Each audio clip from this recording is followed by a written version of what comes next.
The kind that just arrives. Like the sun behind clouds. That is the gift of mindfulness. It doesn't solve every problem, but it transforms the way we relate to problems. Instead of being inside the storm, we become the sky. Instead of reacting to every wave, we let them pass. Man in lotus position, let the mind rest. You have done enough. You have carried so much. And now, it is time to rest, not just your body, but your mind. You do not need to solve everything today. You do not need to know what happens next. You only need to take the next breath with presence. In the words of the Buddha, do not dwell in the past. Do not dream of the future. Concentrate the mind on the present moment. Because it is only in this moment, this breath, that life is truly happening. And if you stay here long enough, you may just feel it again. The quiet joy. The stillness beneath the noise. The truth that you are okay. Not perfect, not certain, but okay. Compassion, the kindness that softens anxiety. There is a voice within you. It doesn't shout. It rarely even speaks. But it lives deep in the chest, just beneath the breath. You hear it when you forget the keys again.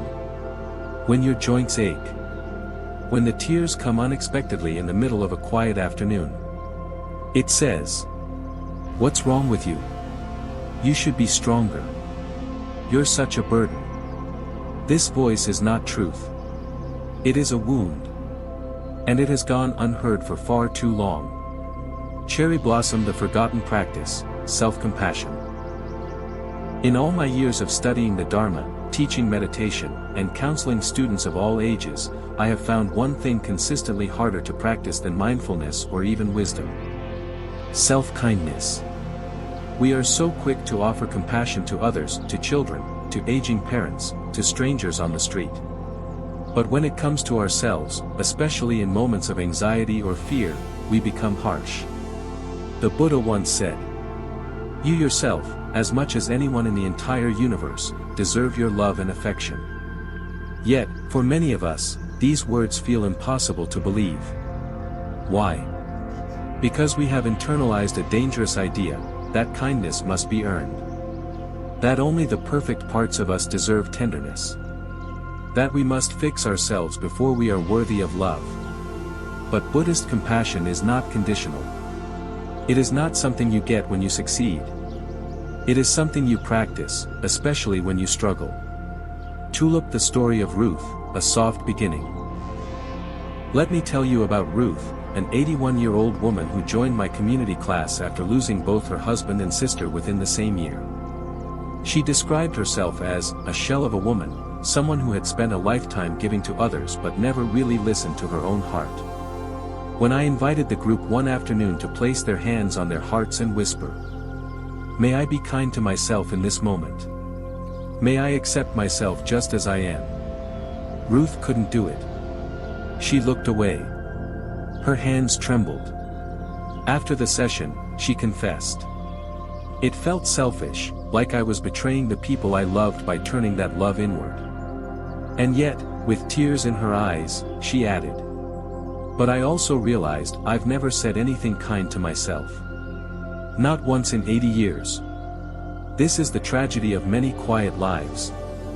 So much giving, so much carrying, so much enduring and so little receiving." But Ruth began again, this time slowly.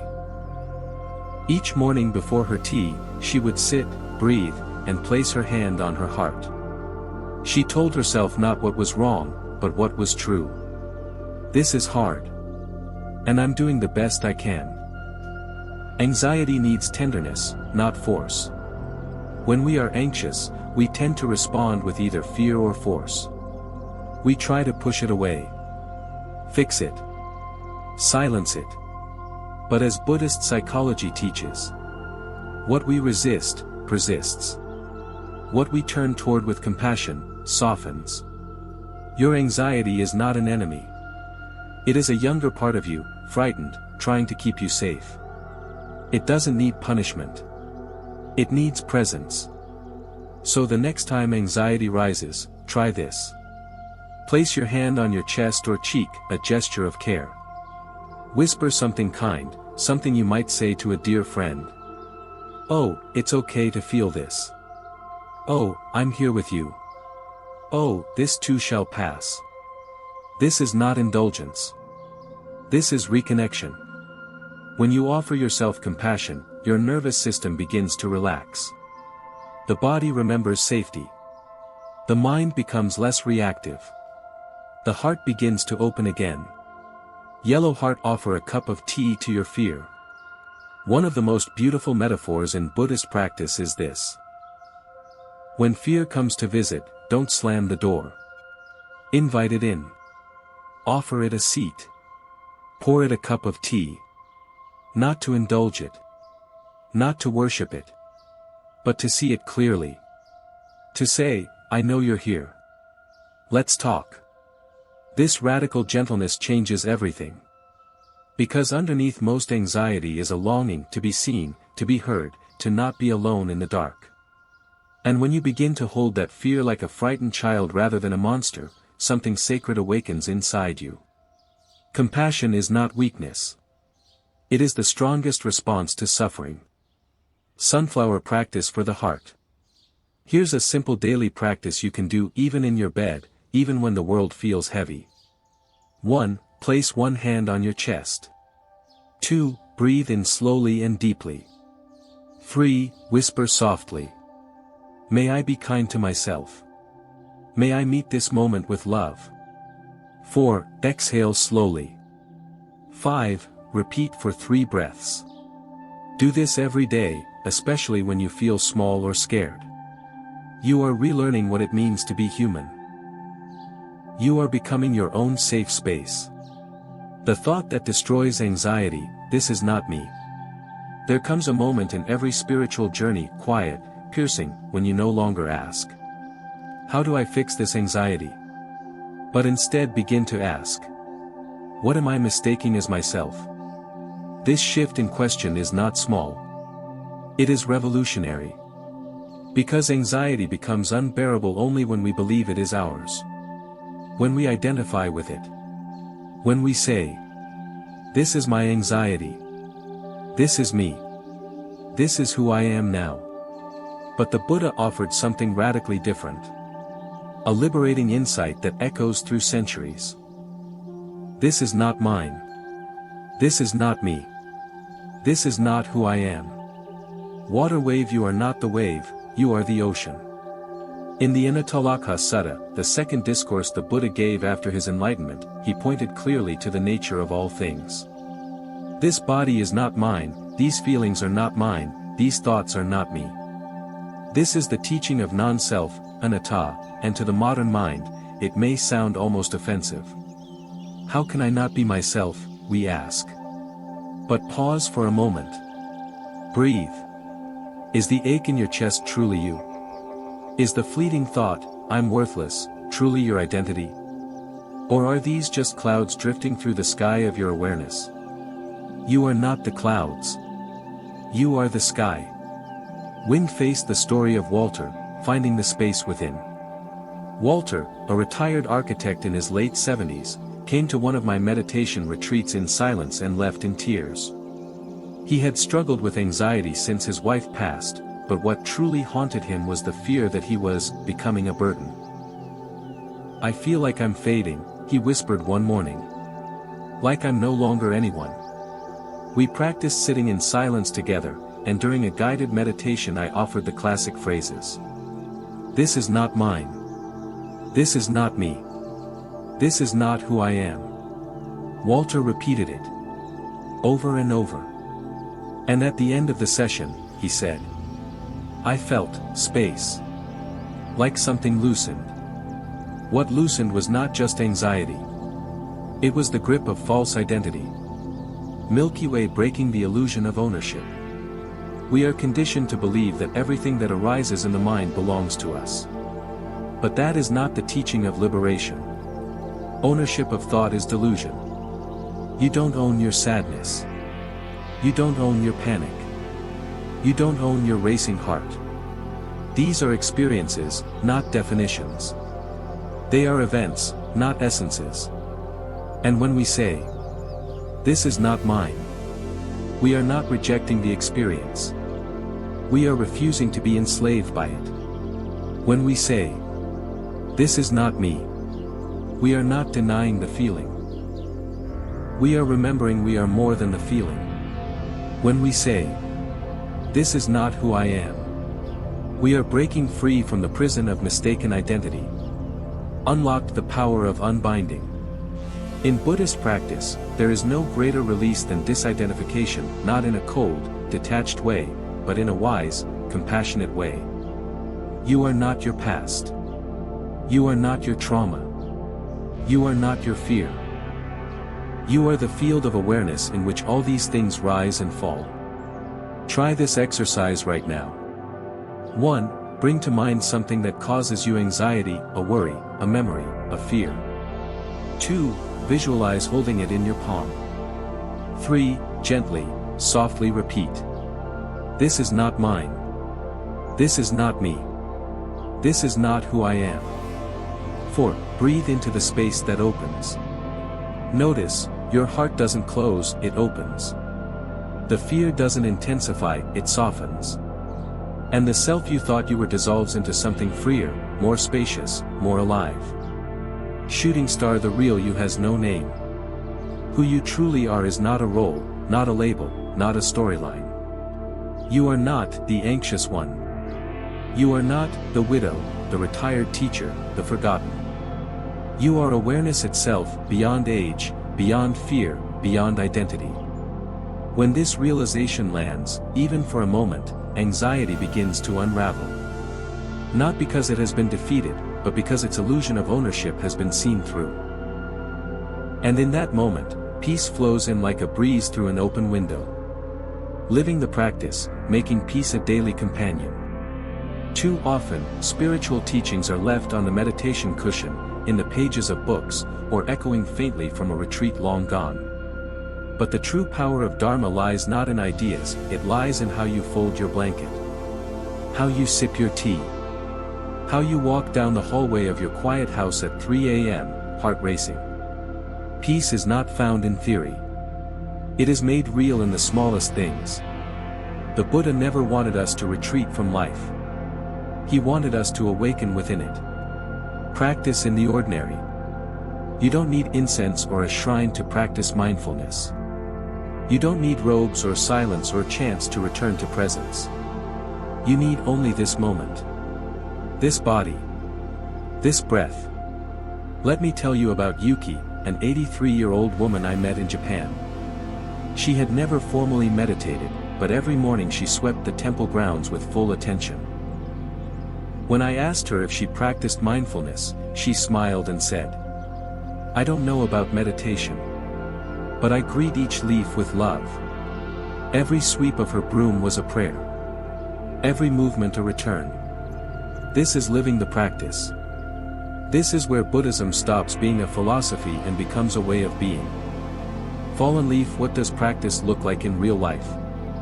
You don't need more time. You need more presence in the time you already have. Try these. While drinking tea, feel the warmth of the cup. Notice the aroma. Close your eyes. Sip slowly.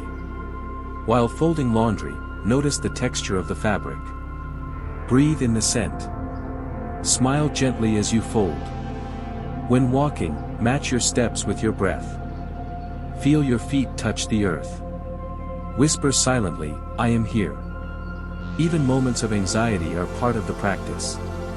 When fear arises, don't fight it. Place your hand on your heart. Breathe. Say, "This is not me. This is just a wave. I am the ocean." Paw prints, peace hides in the familiar. For those in their later years, especially those who live alone, routines can begin to feel hollow. But every routine is a doorway back to the sacred. Washing a cup can be a meditation. Feeding your pet can be an act of compassion. Watering a plant can be a conversation with impermanence. There is no task too small for awakening. Bird, the story of Luis, awakened by birds. Luis, a former mailman from Spain, retired and moved to a quiet village in the hills. He felt lost. His identity was gone. His purpose, erased.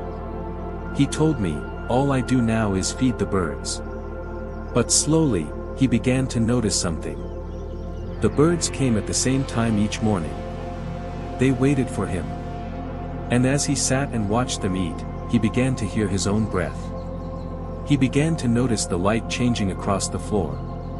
He began to feel still.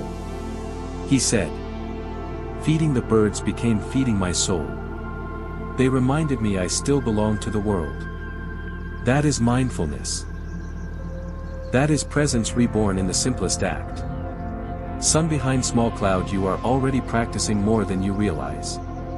If you've ever paused to watch a sunset and felt your chest soften, that was practice. If you've ever cried while listening to music, fully immersed, that was practice. If you've ever breathed through a moment of fear and whispered, "I can get through this," that was wisdom. You are not starting from zero. You are returning to what you already know. Woman in lotus position, build gentle rituals, not rigid rules. Make mindfulness so gentle that your heart leans toward it like a flower to sunlight. 5 minutes of silence each morning before you check your phone. One mindful meal each day. A walk with no destination, just listening to your feet on the ground. A loving phrase whispered before bed. "I am here. I am safe. I am loved." These practices don't need to be perfect. They just need to be yours. Light bulb. The nervous system learns safety through repetition. The more often you pause, the more your body remembers peace. You teach your system. This moment is safe. I do not need to run. I can breathe. This is not self-help. This is retraining your nervous system through sacred presence. And the more you do it, the more natural it becomes. Speech balloon. Bring mindfulness into conversations too. When someone talks to you, don't rush to reply. Pause. Listen with your whole body. Even saying, "I don't know," can be a moment of awakening. Even silence can be kindness. Returning home, the final truth of love and liberation. At the end of a long road, we don't find new answers. We find what was always waiting for us, ourselves. Not the self filled with fear. Not the self shaped by trauma or titles. But the quiet, watching self, the one that never left. If you've walked with me through the 7 parts before this, perhaps you feel something soft beginning to bloom inside you. Not a grand awakening. But a whisper. A sense of return. A feeling like this. I am not the storm. I am the sky. Seedling. The truth isn't complicated, we just forgot it. The truth is not hidden. It has never been far. You are not your thoughts. You are not your suffering. You are not broken. These are not slogans. They are keys to the door you already hold. Anxiety, depression, loneliness, these are visitors. Some stay longer than others. But they are not the landlord of your heart. You are. And when you sit with fear and say, "You are welcome here, but you do not own me," you become free. Blossom. A final story, the lamp that never went out. Let me tell you about Duyen, a Vietnamese grandmother who lost her son in an accident and raised her grandson alone. She came to me not for advice, but for silence. We would just sit. One day she said, "I keep trying to find who I was before the pain." I told her gently, "Perhaps the pain didn't cover who you are. Perhaps it helped reveal it." She looked at me for a long moment. Then smiled, just a little. Years later, she told her grandson, "Inside each of us, there is a lamp. Life will try to blow it out. But the wind can also awaken the flame." Duyen's life didn't become easier. But her heart became wider. This is not victory in the worldly sense. This is liberation. Orange heart. What it means to be free. Freedom does not mean anxiety never visits. It means anxiety is no longer your master. Freedom does not mean life is always kind. It means you no longer run from its storms. Freedom is not the absence of pain. It is the presence of love even in pain. The final truth of Buddhist wisdom is not intellectual. It is simple, lived, and luminous. Nothing is truly yours. Everything is passing. So open your hands and love anyway. What if you lived from this place? What would change if, today, you stopped clinging to the story that you are broken? What would your mornings feel like if you greeted your breath not with fear, but with gratitude? What would it mean to walk through your home, not as a forgotten elder, but as a guardian of light? The teachings of the Buddha were never meant to be recited, they were meant to be embodied. So here's how we close, not with finality, but with an opening. A letter to your soul. Dear soul, you have carried so much. You have wept behind closed doors. You have endured seasons of silence. But through it all, you stayed. You still reach for beauty. You still care. You still wonder. So let me remind you one last time. You are not anxiety. You are not your age. You are not the voice that says you're not enough. You are presence. You are awareness. You are love. Let go now. Not to disappear, but to become whole.